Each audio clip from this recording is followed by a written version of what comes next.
ॐ अज्ञानतिमिरान्धस्य ज्ञानाञ्जनशलाकया चक्षुरुन्मीलितं येन तस्मै श्रीगुरवे नमः। श्रीचैतन्यमनोभीष्टं स्थापितं येन भूतले स्वयं रूपः कदा मह्यं ददाति स्वपदान्तिकम्। वन्देऽहं श्रीगुरुं वन्देऽहं श्रीगुरोः श्रीयुतपदकमलं श्रीगुरून् वैष्णवांश्च श्रीरूपं साग्रजातं सहगणरघुनाथान्वितं तं सजीवं साद्वैतं सावधूतं परिजनसहितं कृष्णचैतन्यदेवं श्रीराधाकृष्णपादान् सहगणललिता श्रीविशाखान्वितांश्च।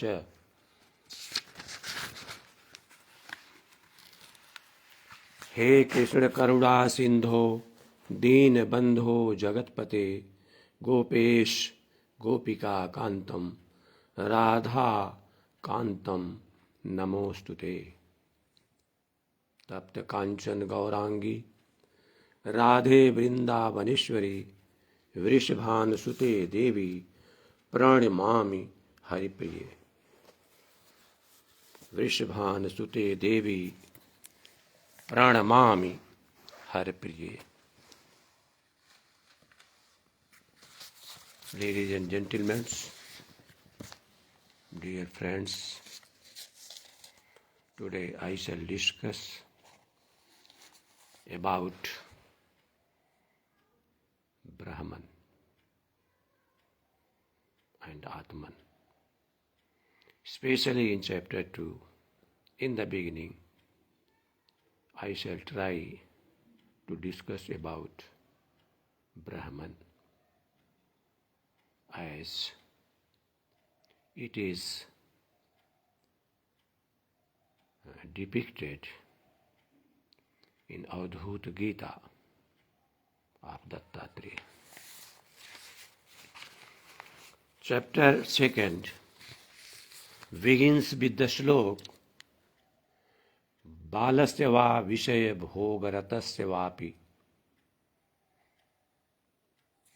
मूर्खस्य सेवक जनस्य गृहस्थितस्य एतद् गुरो किमपि नैव न चिन्तनीयं रत्नं कथं त्यजति कोप्य शुचौ प्रविष्टम। ये पहला श्लोक है चैप्टर 2 का, जिसमें दत्तात्रेय ये बताना चाहते हैं कि हमें गुरु के संबंध में ये कभी भी नहीं सोचना चाहिए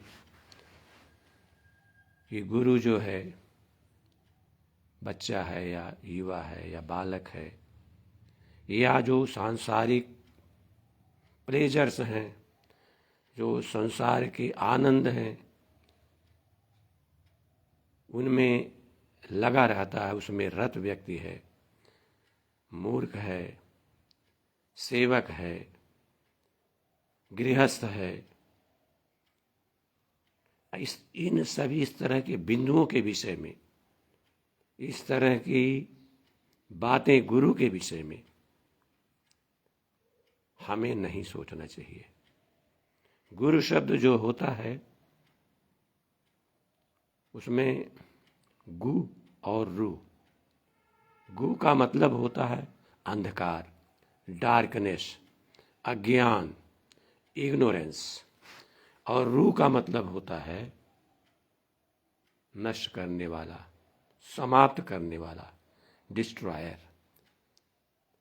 यानी गुरु का मतलब होता है जो हमारे अंदर के अंधकार को दूर कर देता है और हमें प्रकाशित कर देता है, वो गुरु है। गुरु का मतलब होता है जो हमारे अंदर के अज्ञान को दूर कर देता है और हमें ज्ञान के प्रकाश से आलोकित कर देता है।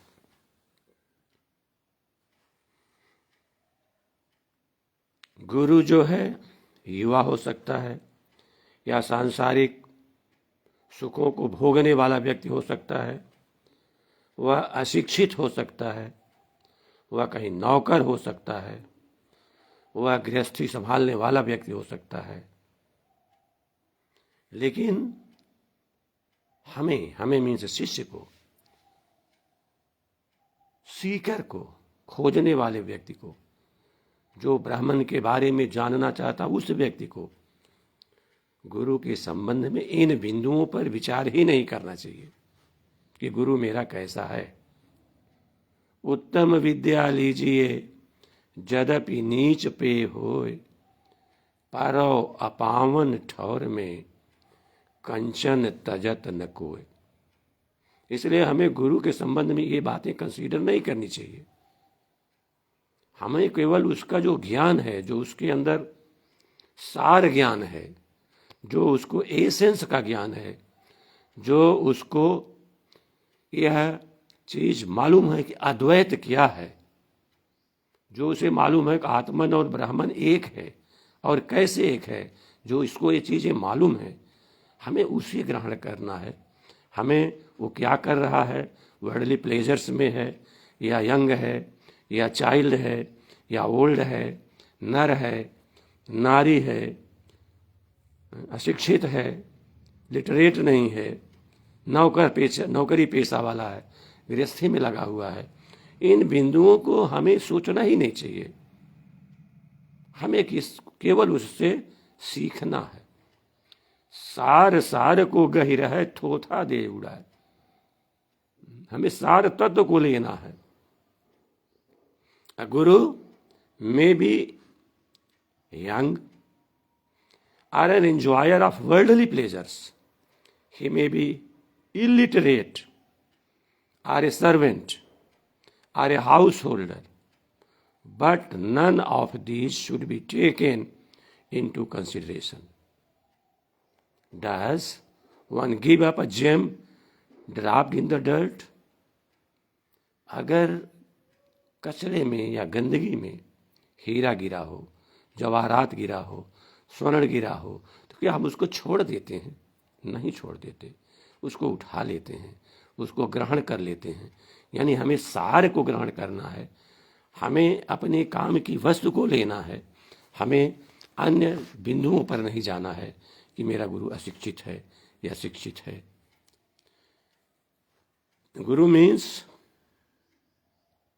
a person who destroys our darkness। गुरु का मतलब होता है वह व्यक्ति जो हमारे अंदर के अंधकार को नष्ट कर देता है, जो हमारे आभ्यंतर को प्रकाशित कर देता है, आलोकित कर देता है।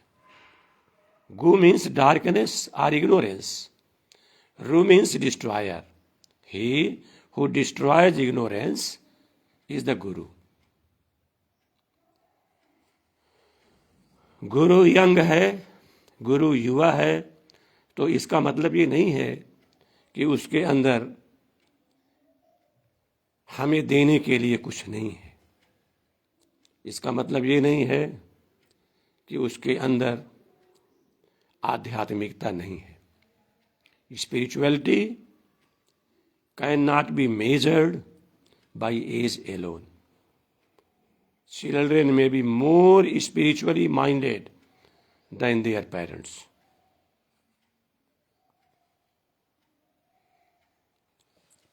All illumined soul is not contaminated by anything।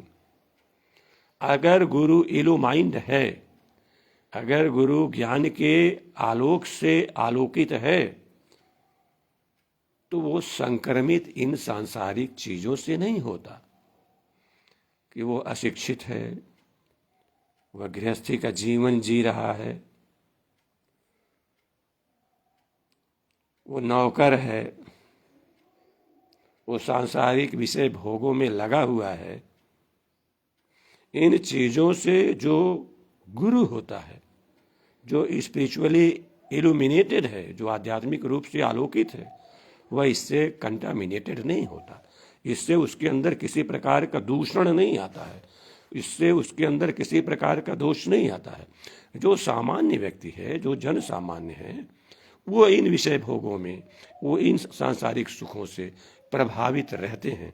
लेकिन जो इल्यूमिनेटेड है, जो जानकार है, जिसके अंदर विजडम है, जिसने सार तत्व को समझ लिया है, जो ब्रह्म को पहचान चुका है, जो अद्वैत के बारे में जानता है, वो इन सांसारिक चीजों को उपभोग करते हुए भी इनका कीचड़ उसके ऊपर नहीं लगता, हुआ इससे अप्रभावित रहता है, इसका उसके ऊपर कोई दुष्प्रभाव नहीं पड़ता।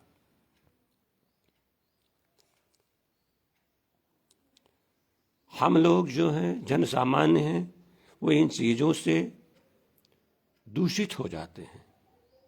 लेकिन जो गुरु है, उसके ऊपर इस प्रकार का दूषण नहीं हो सकता।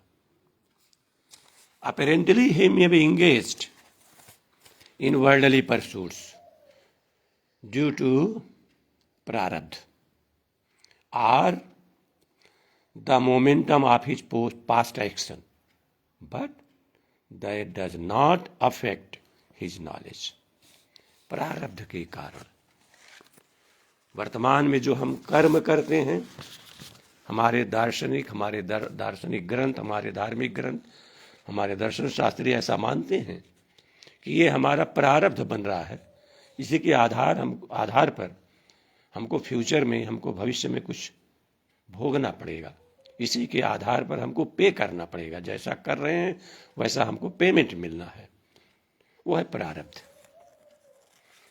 तो प्रारब्ध के कारण ऐसा लगता है कि गुरु जो है वर्ल्डली प्लेजर्स में लगा हुआ है,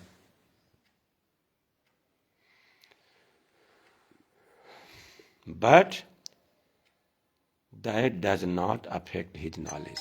लेकिन ये चीजें उसके ज्ञान को प्रभावित नहीं करती, प्रदूषित नहीं करती, कंटामिनेट नहीं करती, उसमें गड़बड़ी नहीं पैदा करती, उसमें खराबी नहीं पैदा करती।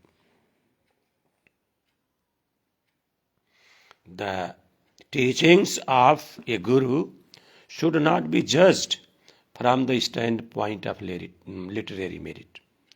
गुरु को हम इस रूप में जज न करें, इस रूप में उसको न परखें कि उसके अंदर कोई साहित्य गुण नहीं है, वो साक्षर नहीं है, वो निरक्षर है।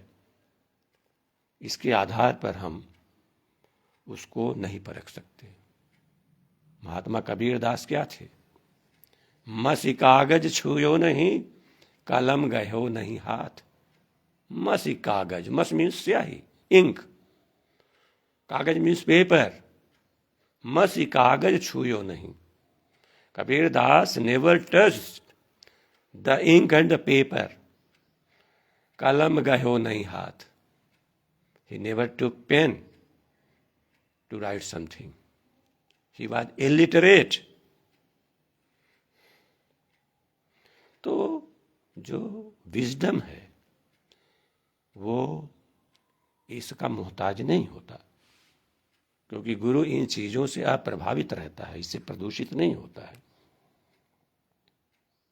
Indeed, intelligent people accept the quintessence is not a boat, though unpainted and ugly, capable of carrying passengers across the ocean.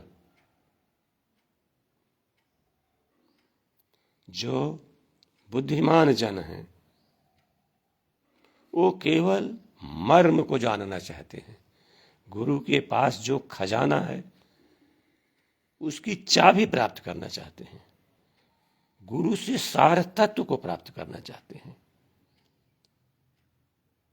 उन्हें आय के संबंध में, उनकी शिक्षा के संबंध में, उनके सांसारिक आनंदों या सुखों को भोगने के संबंध में किसी भी प्रकार का गलत विचार नहीं बनाना चाहिए, क्योंकि गुरु इन चीजों से कंटामिनेट नहीं होता है, वो उसके अंदर इन चीजों से दोष नहीं आता है। हमें केवल अपना तत्व लेना है, जिस तरह से मान लीजिए एक नाव है, वो देखने में गंदा है, उसकी डेंटिंग पेंटिंग नहीं की गई है,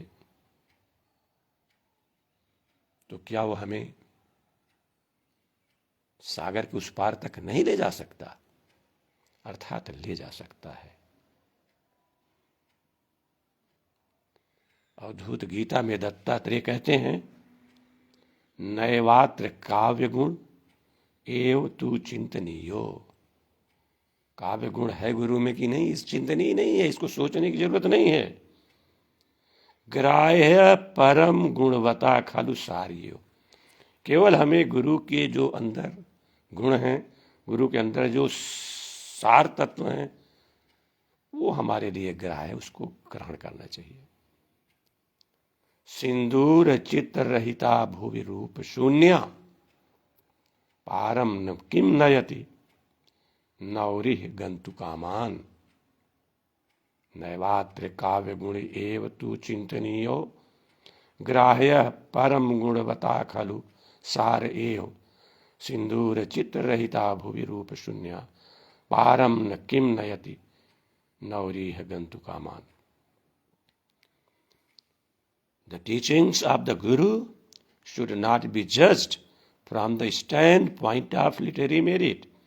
Indeed, intelligent people accept the quintessence is not a boat, though unpainted and ugly, capable of carrying passengers across the ocean.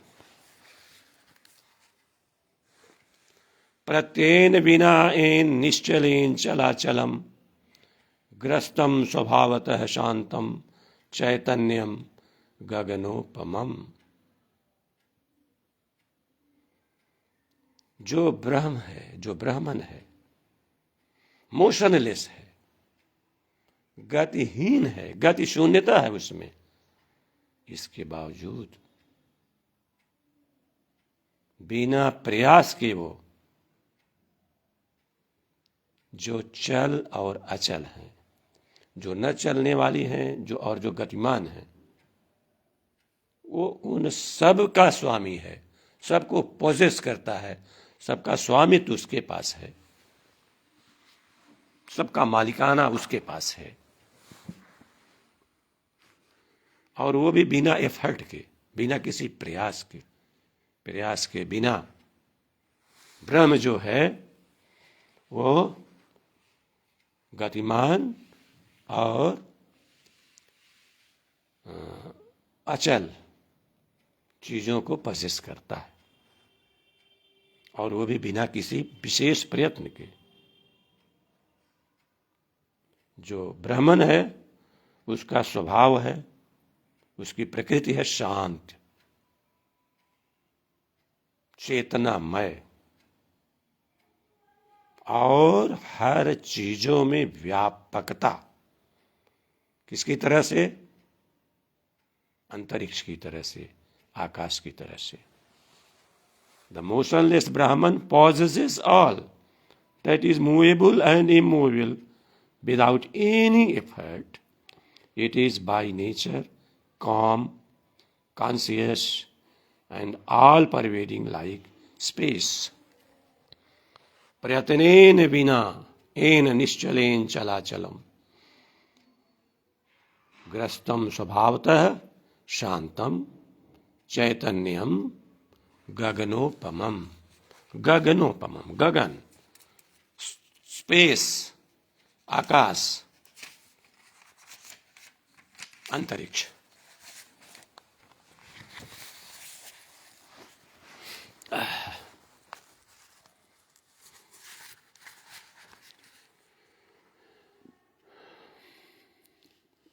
यह जो ब्राह्मण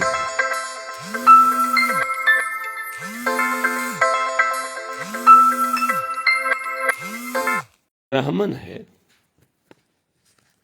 ये सर्व व्यापक है, सर्वत्र है, और सभी चल और अचल, गतिशील और गतिहीन वस्तुओं का, पदार्थों का बिना कोई विशेष यत्न किए दिशा निर्देश करता है। वही इनको चलाता है, वही इनको अचल करता है, वही इनको गतिशील करता है। अर्थात जो कुछ है वो सब ब्रह्म है, उसके अलावा कुछ नहीं है।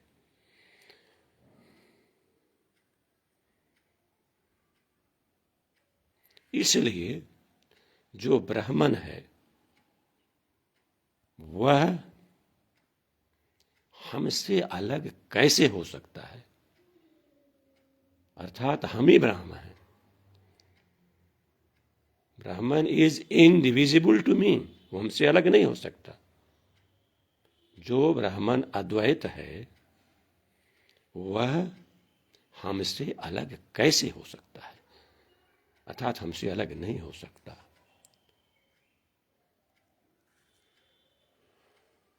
अयत्नात् चालयित यस्तु एकमेव चराचरम सर्वगम तत्कथम भिन्नम द्वैतम वर्तते मम। Truly, that omnipresent Brahman alone guides effortlessly all that is mobile and immobile. Then how can that non-dual Brahman be different from me?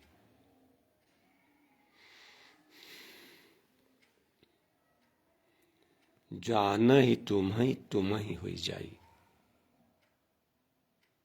जो तुमको जान जाता वो तुम ही हो जाता है। जो ब्राह्मण के स्वरूप को समझ जाता है वो ब्राह्मण हो जाता है, वो ब्रह्म हो जाता है। और इसी जगह हमारी जो ड्यूअलिटी है, जो द्वैत है, वो समाप्त हो जाता है। लाली मेरे लाल की जित देखूं तित लाल, लाली देखन मैं गई, मैं भी हो गई लाल। अर्थात उस ब्रह्म में हम समाहित हो जाते हैं। समाहित तो नहीं कहेंगे, क्योंकि समाहित होने में भी दो आ जाता है। हमारा एकत्व है, हम भी ब्रह्म हो जाते हैं, हम भी लाल हो जाते हैं। जैसे विभिन्न नदियों का जल जाके समुद्र में जब जाता है तो ये नहीं होता कि गंगा नदी का जल है, यमुना नदी का जल है, ये क्षिप्रा का है। वो पूरा का पूरा जल समुद्र बन जाता है। ठीक इसी तरह से आत्मन और परमात्मन एक हो जाते हैं, द्वैत खत्म हो जाता है और अद्वैत का प्रतिपादन होता है।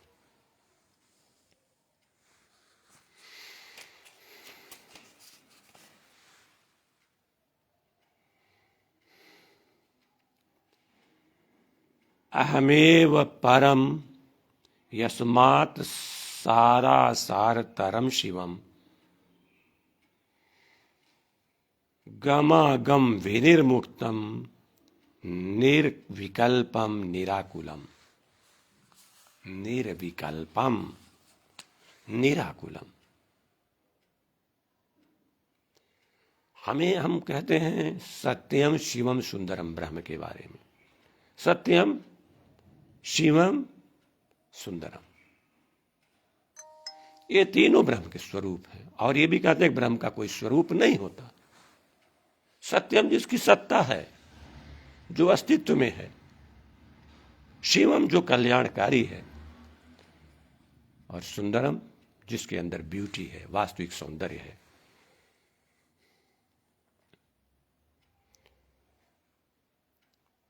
ये जो ब्रह्म है ये सुप्रीम ब्यूटीट्यूड है। जो सुंदरता की पराकाष्ठा है वो है।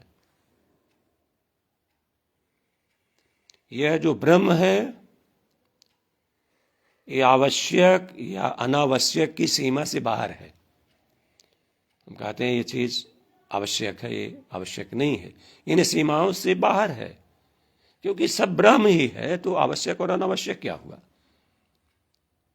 ये जो ब्रह्म है ये जन्म और मृत्यु से भी बाहर है, इससे स्वतंत्र है। यह जो ब्रह्म है ये किसी भी प्रकार के भ्रम, संदेह या संशय इसकी सीमा से बाहर है। अहमेव परम यस्मात् सारा सार तरम Shivam गमागम विनिर्मुक्तम निर्विकल्पम निराकुलम।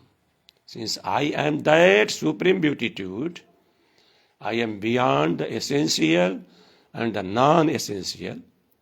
I am free from birth and death, doubt and confusion. ये जो ब्रह्म है इसके निर्माण के कोई अंग नहीं है, ये किन्हीं चीजों को मिला के नहीं बना है। जैसे हम कोई सामान बनाते हैं तो उसमें ये चीज मिलाया, ये चीज मिला, ये चीज मिला और सामान बनेगा, ऐसा कुछ नहीं है।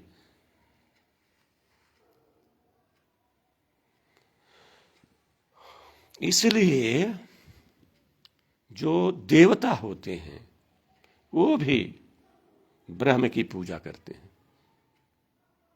जो सुप्रीम रियलिटी है, जो सर्वोच्च सत्ता है, जो सर्वशक्तिमान है, जो सर्वव्यापक है, जो सर्वत्र है, ऐसा जो ब्रह्म है उसकी उपासना देवता भी करते हैं, क्योंकि वह एक अभिन्न अस्तित्व है, अभिन्न सत्ता है, जिसके कोई भी चीज भिन्न नहीं किए जा सकते, क्योंकि वो एक है, किसी चीज से मिलके नहीं बना है।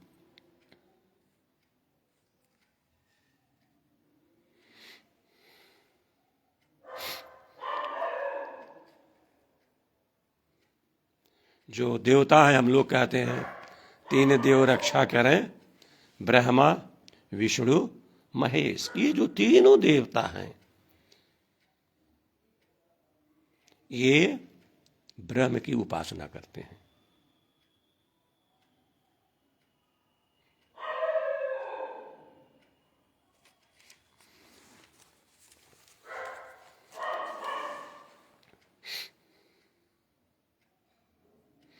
यानी जो ब्रह्म को जानने वाला व्यक्ति है, जिस व्यक्ति को ब्रह्म का ज्ञान है,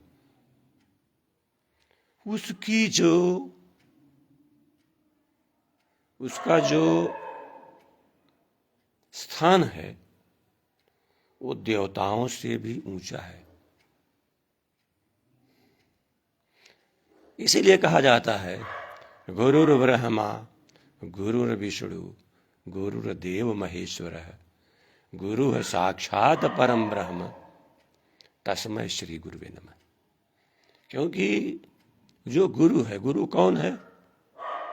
जो अज्ञान को नष्ट करके हमें आलोकित कर देता है ज्ञान के प्रकाश, वो गुरु है। और उस गुरु की पूजा देवता भी करते हैं। उस गुरु की पूजा को देवता को भी करना पड़ता है।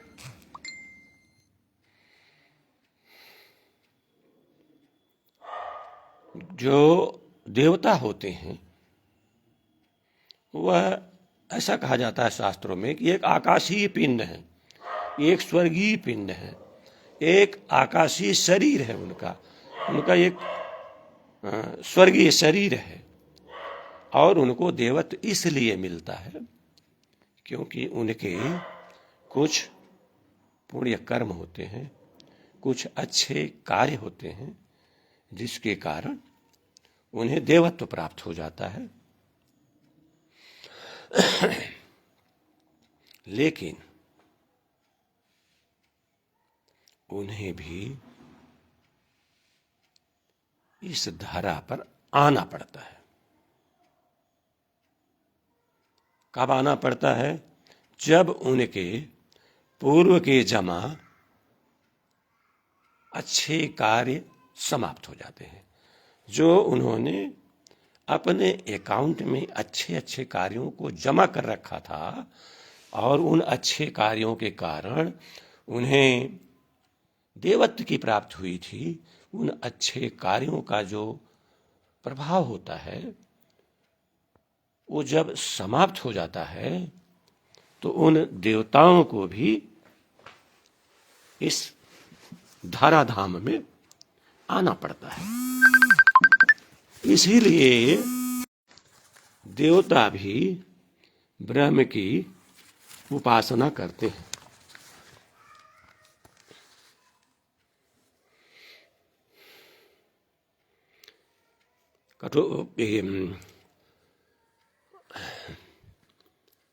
अवधूत गीता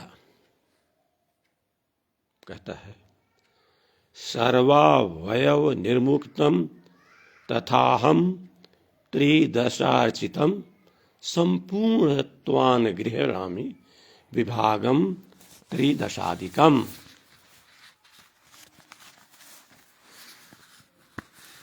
आई एम विदाउट कंस्टिट्यूएंट पार्ट्स। जो गॉड है उसके कोई कंस्टिट्यूएंट पार्ट्स नहीं हैं।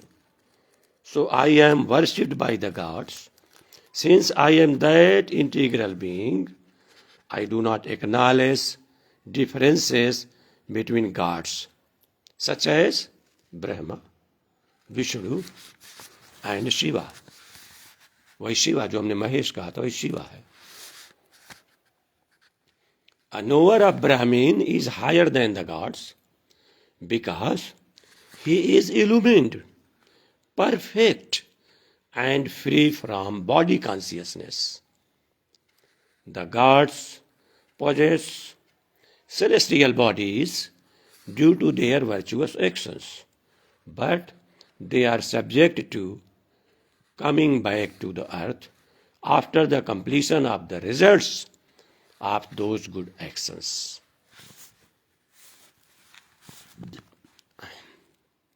हम अगले वीडियो में पुनः अवधूत गीता के आधार पर ब्राह्मण और आत्मन की पर चर्चा करेंगे। आज के लिए इतना पर्याप्त है। आप सभी लोगों को इस वीडियो को देखने के लिए बहुत बहुत धन्यवाद। इसको मैं फेसबुक से उठा करके यूट्यूब चैनल पर भी डालूंगा। आप वीडियो के संबंध में या जो डिस्कोर्स चल रहा है इसके संबंध में अपने विचारों को, इसमें सुधार के कुछ उपायों को निश्चित रूप से हमें कमेंट बॉक्स में बताएंगे ताकि उसके अनुरूप हम सुधार कर सकें। मेरा कोई भी लक्ष्य किसी भी प्रकार का आडंबर या धर्मांधता फैलाना नहीं है। मेरा एकमात्र लक्ष्य है कि मैं जिस रूप में ये जो दार्शनिक विचार हैं उसको यथासंभव उसी रूप में आपके सामने प्रस्तुत करूं और आप उसके संबंध में अपना स्वयं के विवेक के अनुसार विचार कर सकें। इसीलिए पूर्व मैंने द्वैत, अद्वैत और विशिष्टाद्वैत तीनों पर चर्चा किया था। Thank you for watching my video. A lot of thanks. Thank you very much. जय गुरुदेव।